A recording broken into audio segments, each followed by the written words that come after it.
Welcome to our series on relationship archetypes and patterns. We're diving into the psychology behind your relationship habits and helping you uncover your unique archetype. We'll explore common patterns you might face, like power struggles, insecurities, or even the challenges of separation and divorce. Whether you're navigating your own relationships or supporting clients through tough times, we've got you covered. Join us as we share practical tips and strategies to bring hope and solutions to your relationship journey. Here's what we'll discuss: how to break free from codependency, simple changes that can lead to big improvements, understanding how our patterns form and how they can hold us back, steps to repattern your thinking using holistic psychology, CBT steps, techniques, and more. Let's get started on this journey together. People often choose mates who exhibit traits similar to those of their parents, a phenomenon known as assortative mating. Epigenetic influences can make these familiar traits feel more comfortable or desirable, as our brains may be wired to seek out what we have known since childhood. Due to familiarity and comfort, the brain does not like uncertainty and can signal a threat to survival. Therefore, the primal mind will often attach to familiarity as a source of safety, although it may often be more threatening than the unfamiliar, due to our epigenetic inheritance or psychological programming that I like to refer to as epigenetic psychology. Epigenetics studies how genes interact with the environment. It looks at how environmental factors change gene expression, combining hereditary and environmental influences. This adds a new dimension to psychobiology by considering multigenerational effects on behavior and health. If previous generations experienced trauma, the epigenetic changes resulting from that trauma can affect emotional health and relationship choices. Individuals may subconsciously seek partners who replicate familiar patterns associated with that trauma, for better or worse. Known as transgenerational trauma, the psychological environment shaped by parental figures influences epigenetic changes, which can affect how we perceive social norms and mate selection. This conditioning can lead us to favor mates who fit established familial or cultural expectations, for example, appearance, behavior, or lifestyle similarities. If a parent demonstrates health and fitness as a priority, then it is common to find a mate that also exemplifies those traits as well. In cases where individuals resist their epigenetic inheritance and swing the pendulum to avoid repeating their parent or siblings' patterns versus learning how to change the gene expression through correct adaptive responses.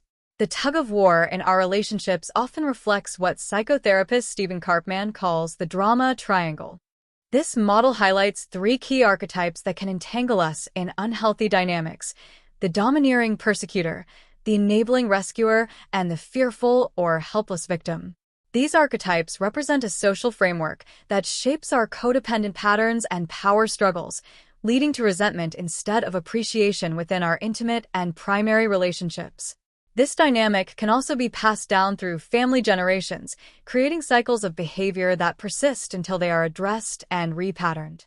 Whether your relationships are thriving or facing challenges, it's always beneficial to explore deeper solutions when conflicts arise.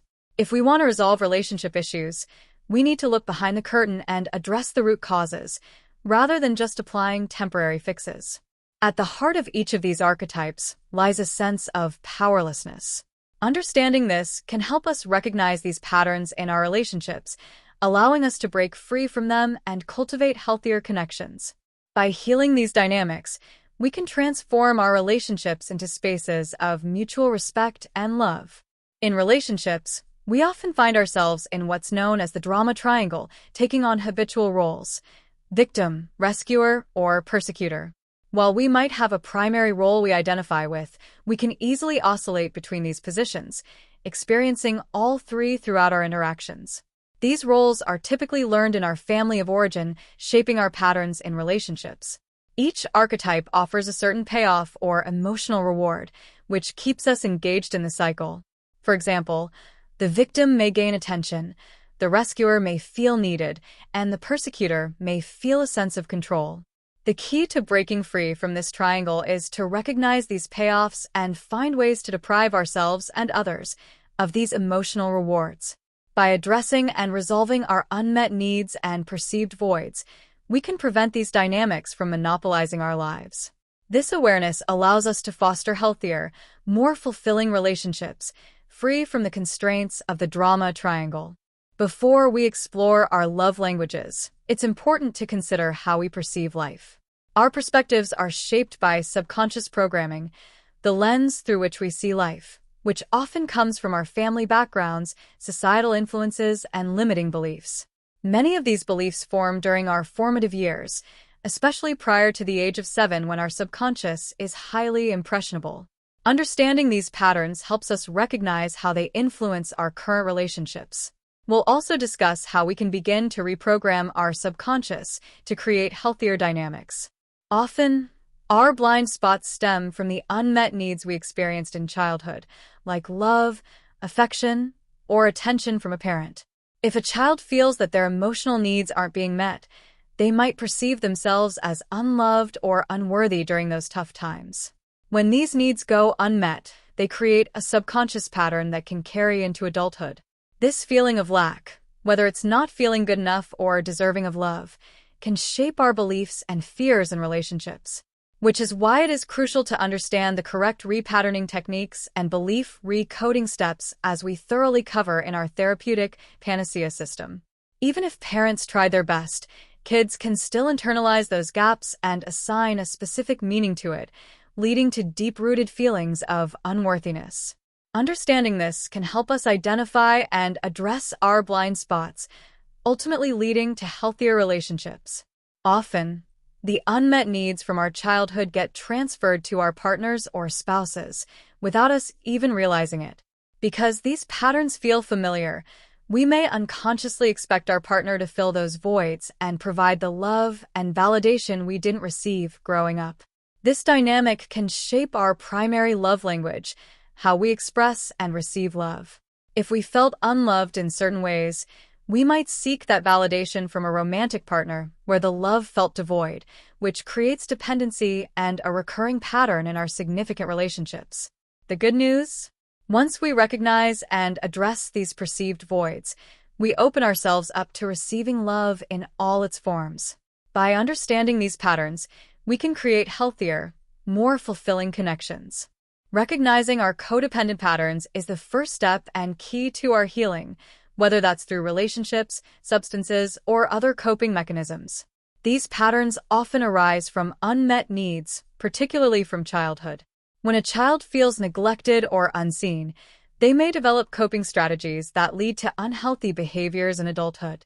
Participants in codependent relationship patterns typically adopt a primary role, such as a victim, enabling rescuer, or persecutor, when entering entanglement triangles, though these roles can shift and participants may alternate between each of them. They often learn their habitual roles in their family of origin. While individuals may identify with one role, they ultimately cycle through all positions on the triangle. Each role within the triangle has its own payoff for the player in which each participant feels dependent on.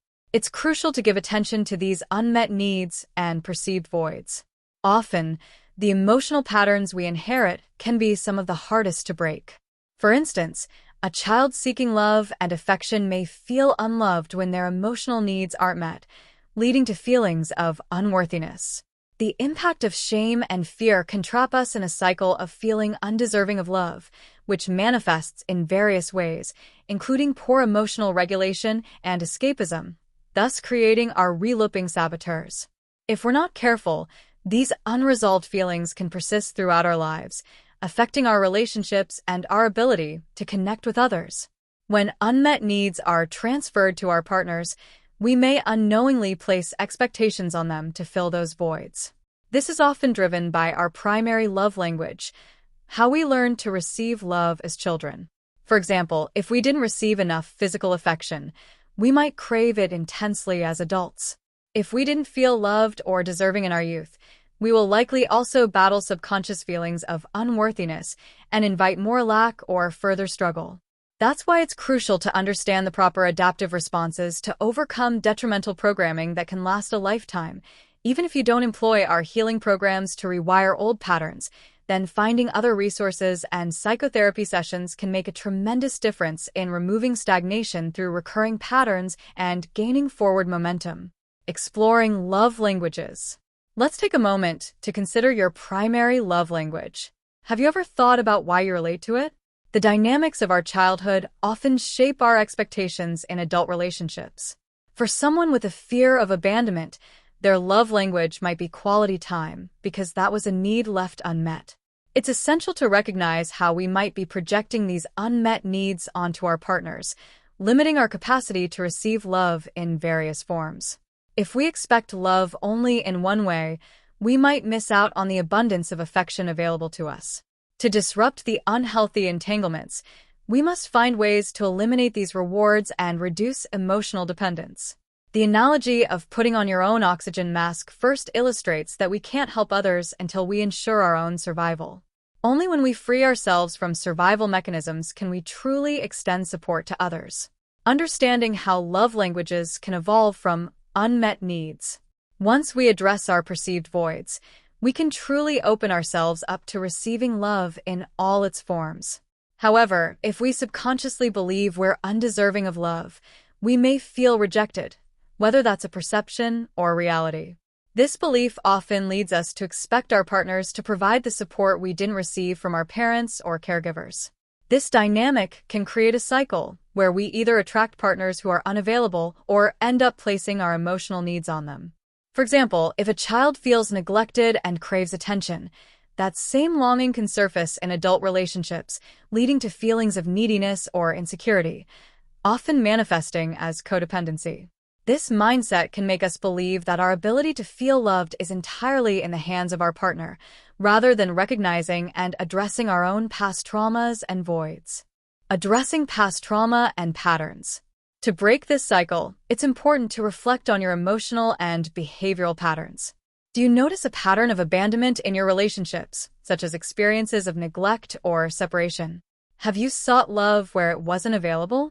To reiterate, we tend to choose partners based on how we felt loved or neglected in childhood from our past conditioning. By recognizing these patterns, we can start to go beyond our love languages to understand how they developed to establish healthier and more empowering relationships. Addressing these issues enables us to take control of our emotional needs rather than relying solely on others. Overcoming self-sabotage and repatterning. Self-sabotage often stems from past conditioning, but once we gain awareness, we can start to reprogram those patterns. The perceived voids we experience can lead to self-defeating behaviors, which are often the root of our struggles in relationships. The good news is that these patterns can be transformed. Operating from a place of fear in our relationships can keep us stuck, making us overly dependent on others and allowing fear to overshadow love. These voids, stemming from feelings of inadequate love, validation, or attention, can manifest in various aspects of our lives, including finances, health, and overall happiness. This sense of deprivation can create a chronic lack mindset, causing us to seek compensation for what we feel is missing. Unfortunately, this often leads to unhealthy coping mechanisms, such as codependency or other addictions. The void can escalate, especially within our closest relationships, resulting in power struggles and unhealthy dynamics. Breaking the cycle. These perceived voids can create a cycle of power struggles and conflict in relationships until we learn to break the pattern. By addressing our inherited emotional patterns, we can begin to transform weaknesses into strengths. This transformation often leads to personal growth and even the potential to help others, as seen in those who become advocates after experiencing hardship. To truly understand ourselves and break these cycles, we need to examine our codependent behaviors. Doing so helps us attract healthier relationships and learn from the lessons life presents. To break the conflict cycle, we have two options. Don't engage in the game. Exit the game, allowing participants to adapt. Dependency rooted in need and lack suffocates the relationship, leading to resentment and a continuous power struggle. Empowering relationships thrive on mutual belief, support, compassion, and understanding. Our programs and ebooks, such as Recode Relationship and Partnership Patterns, offer strategies for breaking these cycles and fostering conscious, loving relationships. When we believe in ourselves and envision growth for others, everyone benefits. There's a beautiful dynamic presented to us within lessons and opportunities in our partnership, The relationship empowerment model and the high-leverage mirror technique helps to uncover blind spots that hinder our growth and ideal self-iterations. If you're seeking further guidance in your life or relationships, check out our online panacea programs, which include therapeutic exercises, meditation, and holistic psychology principles. Click the link provided to learn more. Codependency patterns and power struggles are natural in emotional development until we evolve through independent accountability, similar to a child leaving for college. This connection highlights how personal responsibility influences power dynamics and conflicts and the shifting roles people adopt. Cartman's triangle has been adapted for structural analysis, defining the roles of persecutor, victim, and enabling rescuer in family dynamics, primary relationships, and transactional analysis, illustrating how individuals switch roles during conflict. It's important to give our past purpose, assessing how it shaped us and our value system, and help us heal wounds. However, if we wish to have healthier iterations of our lifestyle and behaviors, it is helpful to first recode unwanted behavioral or epigenetic patterns. Several factors come into play. Gaining awareness of inherited behaviors and patterns is the first step. Understanding how epigenetic influences affect one's psychology can empower individuals to make conscious choices and changes. Psychotherapy, such as employing specific psychotherapy and cognitive behavioral therapy steps, CBT, can help individuals identify and challenge maladaptive patterns. Therapeutic techniques can facilitate the development of new coping strategies and behaviors that counteract inherited tendencies. Mindfulness practices encourage self-reflection and help individuals recognize triggers and emotional responses that stem from past experiences. This awareness can aid in consciously choosing different responses and breaking cycles. The brain's ability to change and adapt, known as neuroplasticity, means that new experiences can create different neural pathways. Engaging in new behaviors and thought patterns can help override inherited tendencies, fostering personal growth. Building a supportive network of friends, family, or peer groups can provide encouragement and alternative perspectives. Positive relationships can counteract negative inherited patterns and promote healthier behaviors. Learning about the impact of epigenetics and personal development techniques can empower individuals to make informed choices. This knowledge can inspire change and motivate people to adopt healthier behaviors. Engaging in healthy lifestyle practices such as regular exercise, balanced nutrition, and stress management can positively influence gene expression and help counteract negative inherited patterns. Some individuals may explore practices like family therapy or generational healing to address inherited issues collectively, breaking cycles that affect not just themselves but future generations as well. Resisting epigenetic inheritance and unwanted patterns is a challenging, but recoding these natural propensities is an achievable process, requiring self-awareness, effort, and guidance or support. By actively engaging in personal growth and change, individuals can reshape their psychological landscape and create healthier futures for the long term. If you want more support or would like to access healing programs to address and repattern trauma or relationship empowerment, or become a certified holistic counselor with our healing programs and coaching workbook, then visit holisticschool.online or click the links provided, and we're delighted to welcome you.